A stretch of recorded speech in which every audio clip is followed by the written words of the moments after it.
I keep you around to make my life easier, not question me, she snapped. I said, interesting, and let it go. Packed her things over the weekend while she was gone. She came home to boxes and my note. Find someone else to keep around. Hey viewers, before we move on to the video, please make sure to subscribe to the channel and hit the like button if you want to see more stories like this. Thanks. It took me 10 months to understand that I wasn't her boyfriend. I was her infrastructure. The realization didn't arrive as a sudden shock. It accumulated slowly, like sediment building at the bottom of something that used to be clear. Sarah and I had been together for a year and a half when she moved into my condo. Her roommate situation had imploded, her lease was ending, and I offered her a place to stay while she figured out her next step. The condo was mine, inherited from my grandmother 3 years earlier and renovated with my own hands over countless weekends. 2 bedrooms, a small garage for my motorcycle, nothing extravagant but solidly mine. When Sarah moved in, it felt like progress, like we were building something. She never found her next step. That temporary arrangement solidified into permanence without either of us formally acknowledging it. The first few months, she contributed. We'd cook together on Sunday evenings, splitting the prep work and trading off who chose the menu. We'd tackle the apartment as a team, her wiping down counters while I vacuumed, both of us falling into an easy rhythm that felt like partnership. But somewhere around month 6, the equilibrium shifted.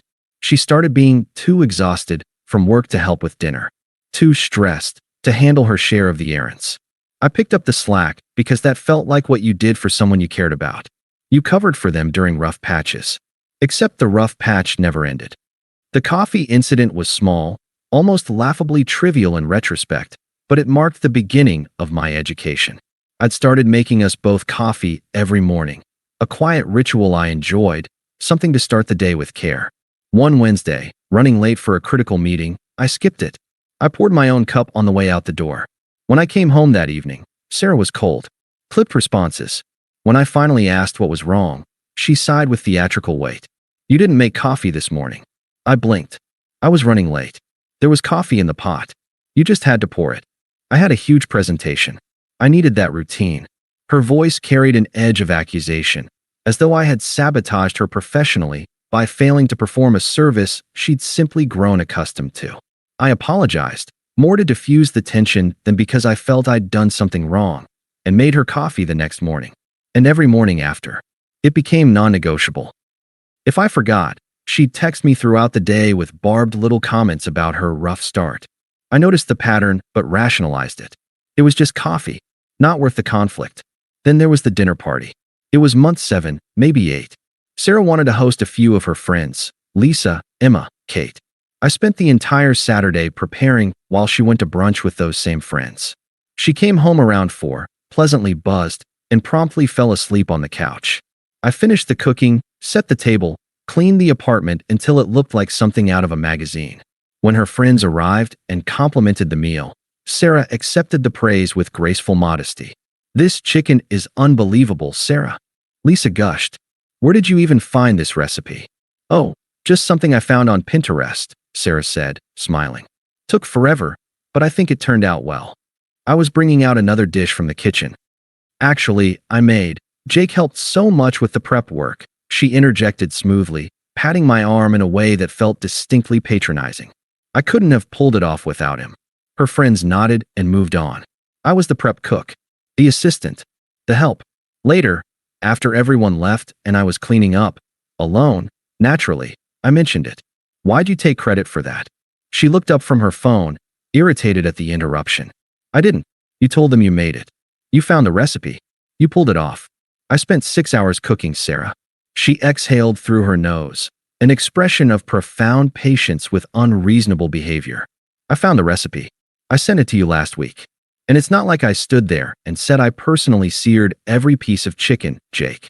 You're being weird about this. I just think it's strange that, can we not do this? Please. It was a nice evening. Don't ruin it by keeping score. I dropped it. The familiar guilt settled in, that I was being petty, oversensitive, the kind of person who turned pleasant nights into fights over nothing.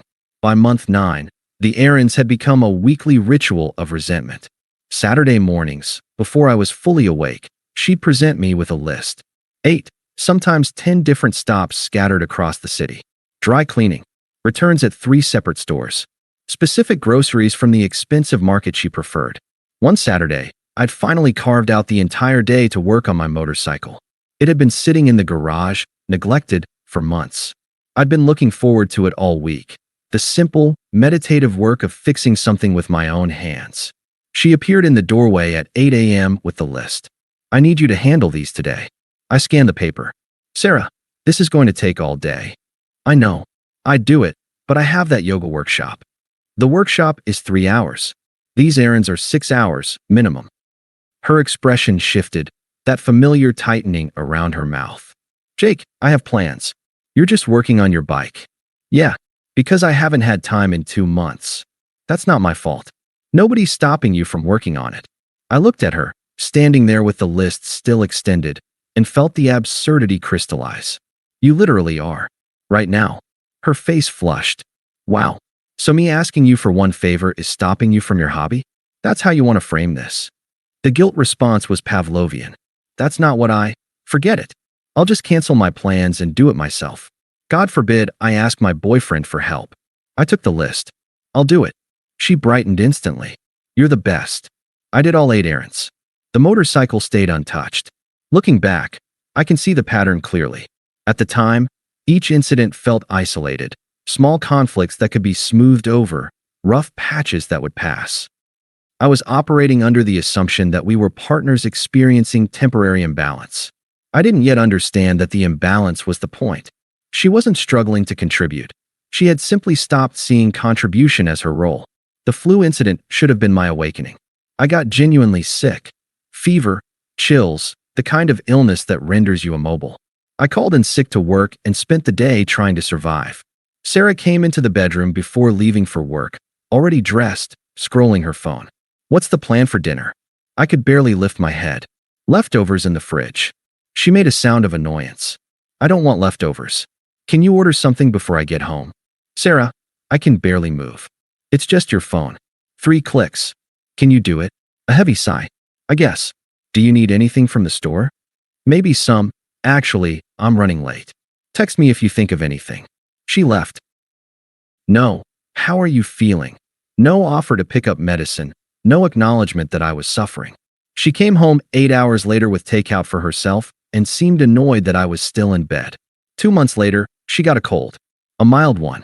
I brought her medicine before she asked, made soup from scratch, checked on her every hour, fluffed her pillows, kept the apartment quiet. She accepted all of this as natural order. Expected service. It didn't occur to her that the disparity was grotesque. A week before everything collapsed, I had a moment of perfect clarity. It was a Tuesday evening. I was sitting in my own living room, and I felt exhausted. Not physically tired, existentially depleted. My friends had stopped inviting me places because I was always busy doing her errands. My hobbies had atrophied. The apartment was immaculate because I maintained it. The fridge was stocked because I shopped. Meals appeared because I cooked. Sarah walked in from work, didn't greet me, and said, "Did you pick up my prescription?" I had. Of course I had. And in that moment, I understood. This wasn't partnership. This was a job I hadn't applied for and wasn't being paid to perform. The fight happened Thursday night. I came home around 6:30 after a brutal day at work. A system failure that kept me late, working through lunch, fixing everyone else's crisis. I was drained. The apartment was destroyed. Her coffee mug from the morning still sat on the table. Her clothes from when she'd changed earlier were draped over the furniture. Mail scattered across the counter. Dishes piled in the sink. Sarah was on the couch in her work clothes, watching Netflix. She'd clearly been home for a while. "Hey," she said, not looking up. "Hey, did you grab dinner?" "No. I thought maybe you would." She looked at me, annoyed. "I just got home like an hour ago. I've been decompressing." I looked at the coffee mug from this morning. The evidence of her prolonged presence was everywhere. "Were you planning to clean any of this up?" "Clean what?" I gestured at the chaos. "This. Your stuff everywhere." Instant defensiveness. "I was going to. I just sat down for a second. An hour ago." Her eyes narrowed. "Are you seriously timing me right now?" I wasn't trying to start a war. I was just tired. Tired of this. But she was already escalating. "I'm asking if you're going to clean up after yourself." She muted the television and turned to face me fully, arms crossed. What is your problem tonight? I don't have a problem. You've been weird all week. Distant. Short with me. Forgetting things. I haven't been forgetting things. I've been choosing not to do them. She blinked. What's the difference? Something inside me gave way. When's the last time you cooked dinner? I don't know. Why does that matter? When's the last time you cleaned the bathroom?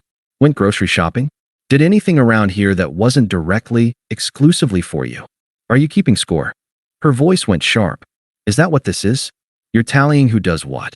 I'm not keeping score. I'm pointing out that I do everything. That is not true. But she hesitated, searching for examples. I contribute. I pay for groceries sometimes. You Venmo me $20 once a month. The grocery bill is $200. Her face flushed red. I can't believe you're coming at me like this. I work too, Jake. I'm exhausted too. Then why do you come home and do nothing while I come home and do everything? The question hung there, stark and unanswerable. She changed tactics, shifting from defense to offense. You know what I think this is really about? You resent me. You resent that I have a life outside this apartment, that I have friends and interests, and I'm not content to just organize the garage all weekend like you. That's not. You like being the responsible one. It makes you feel superior, like you're so much better than me because you meal prep and color code your closet. I stared at her. I meal prep because otherwise we wouldn't eat. I keep the apartment clean because otherwise it would be a disaster. See? There it is. We wouldn't eat. Like I'm some helpless child who can't feed herself. When's the last time you made yourself dinner when I wasn't here? I can take care of myself just fine. Then why don't you? Because I don't have to. The words came out loud, almost triumphant. Because you're here. That's what partners do. They help each other. Help goes both ways, Sarah. I help you, she insisted, but the conviction was crumbling. How? She floundered. I support you. Emotionally. I'm there for you. When? When have you been there for me? All the time. I had the flu 2 months ago. You didn't check on me once. You asked me to order you dinner from bed because you didn't want leftovers. I was busy. You're always busy. But somehow I'm never too busy to do things for you. Her voice went cold, clinical. You know what your problem is, Jake? You think doing basic household tasks makes you special. Like cooking and cleaning are these grand achievements. I don't think they're achievements. I think they're things adults do to maintain their lives. Well, congratulations on being an adult. Do you want a trophy? I want a partner. She laughed, bitter and sharp. A partner? You don't want a partner. What else would I want? She looked at me like I was stupid, like the answer was so obvious it didn't need to be spoken. You want someone to take care of. Someone to make you feel needed. That's your whole identity. My identity is taking care of you? Yes. You love it. You need to be needed. Otherwise, what are you? The cruelty of it was breathtaking. I don't need to be needed, Sarah. I'd actually love it if you pulled your weight for once. Then why do you do it? Nobody's forcing you. You hand me lists. You get annoyed when I don't make your coffee. And you do it. Because deep down, you want to. Because it makes you feel important. I felt something crack. Who I am. You don't even know who I am anymore. I haven't been myself in months because I'm too busy being your. I stopped myself. You're what? She pressed, sensing blood. Your assistant. Oh, here we go. The victim complex. I'm not playing victim. I'm stating fact. You think you're my assistant? Really? What else would you call it? I cook, clean, run your errands, manage your life. Because you choose to. Because that's what you do. Some people lead, and some people support. Your support. That's just reality. The word landed like a slap. Support. And your role is what? The person I support. My role is living my life and using me to make it easier. That's not. I looked at her directly, the question crystallizing into something sharp and unavoidable. Is it or isn't it, Sarah? Do you see me as a partner or as someone who makes your life easier? She was cornered. I could see it in her eyes, the moment she realized she'd backed herself into honesty. She said it clearly, matter-of-factly, as though it were the most reasonable thing in the world. I keep you around to make my life easier, not question me. The silence that followed was total. She seemed surprised she'd said it aloud. I was surprised she'd said it aloud. But there it was, the truth, naked and grotesque between us. I went very calm. The anger drained away, replaced by something colder and far more final, clarity. Interesting, I said. I didn't mean it like, no, that's actually really interesting. Really clarifying. Jake, I held up my hand. I'm going for a walk. We're not done talking. Yeah, we are. I grabbed my keys and wallet and left. She called after me, but I didn't respond. I didn't look back. I walked for over an hour through the cooling evening, past familiar streets that felt different now, like I was seeing them from the outside of my own life.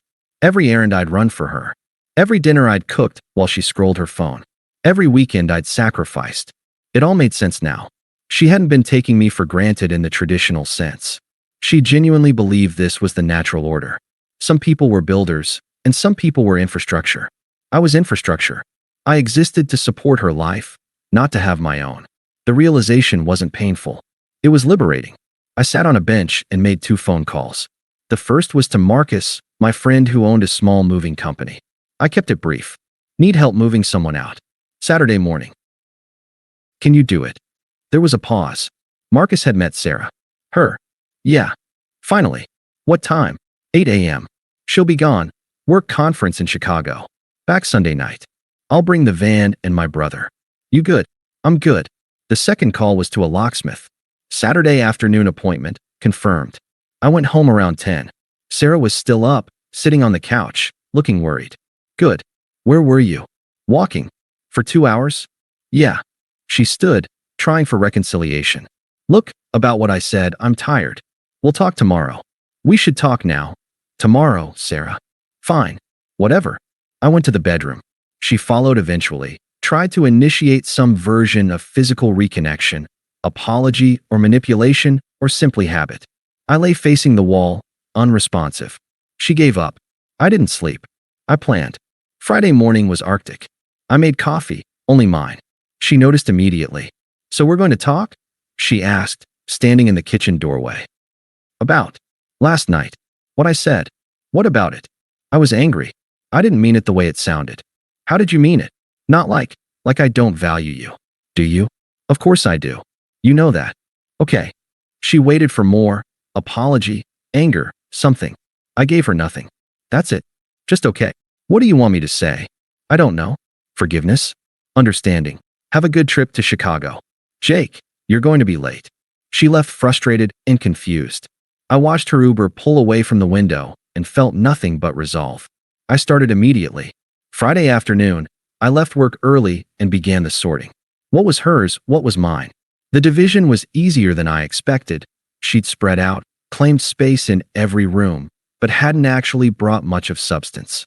Clothes, toiletries, decorative items she'd purchased. Things that filled space without adding value.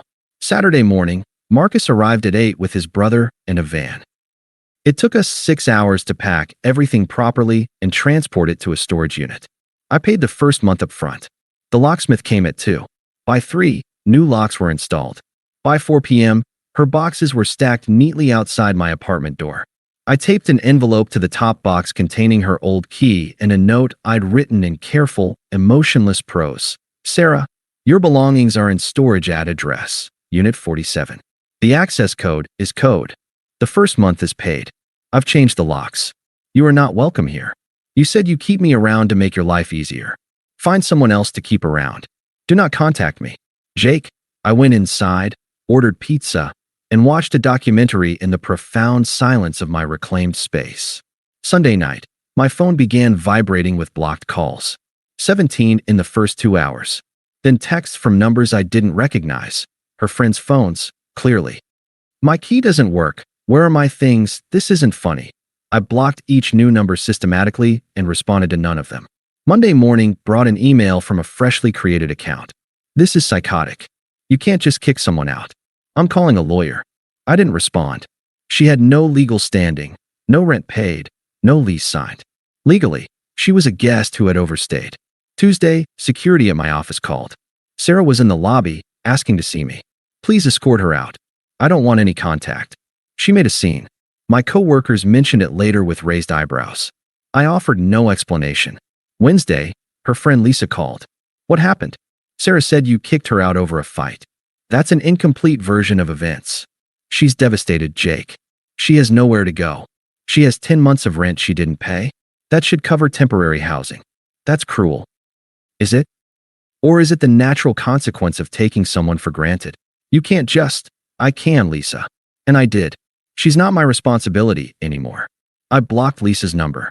Over the following weeks, the reports filtered back to me through mutual connections. Sarah was couch surfing. A few days with Lisa, until Lisa's boyfriend grew tired of the drama. Then Emma's place, until Emma realized Sarah's version of events didn't match reality. Her sister, until her sister started asking pointed questions. The real story was leaking out. Marcus had told a few people, my coworkers had witnessed her public scene. The gaps in her narrative were becoming obvious. Friends who had initially sympathized were pulling back, reassessing. By week 4, she'd moved back in with her parents, 45 minutes outside the city. Meanwhile, my life achieved a quietness I hadn't experienced in years. The first few days felt strange. The apartment seemed larger, emptier. Then it felt peaceful. Then it felt like mine. I cooked meals I wanted. Watched programs I enjoyed.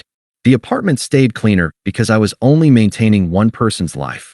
I reconnected with friends I'd neglected, joined my old soccer league, started working on my motorcycle again. I slept deeply. A month in, I got promoted at work. My supervisor mentioned I seemed more present, more focused. I was.